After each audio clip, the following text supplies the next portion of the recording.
Pemain sinetron Amar Zoni diduga terlibat dalam jaringan peredaran narkotika dari dalam rutan Salemba, Jakarta Pusat.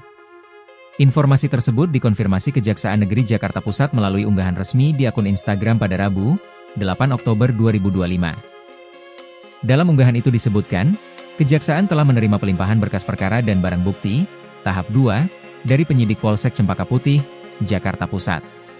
Para tersangka telah diamankan ke Propam Rutan Salemba dengan barang bukti narkotika jenis sabu dan ganja sintetis, Sinte. Lanjut penjelasan itu. Di unggahan itu juga disebutkan Amar Zoni adalah mantan publik figur yang sebelumnya pernah dihukum dalam perkara serupa.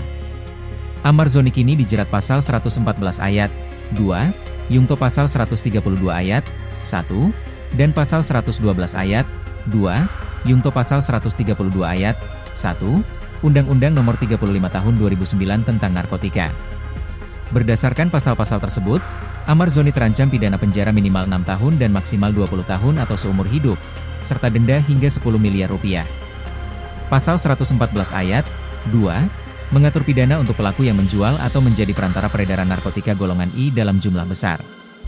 Sementara pasal 112 ayat 2 menjerat pelaku kepemilikan atau penguasaan narkoba dalam jumlah lebih dari 5 gram. Di pasal 132 ayat 1, memperberat hukuman bagi mereka yang terlibat dalam permufakatan jahat atau perencanaan peredaran narkotika, bahkan jika belum melakukan tindakan langsung.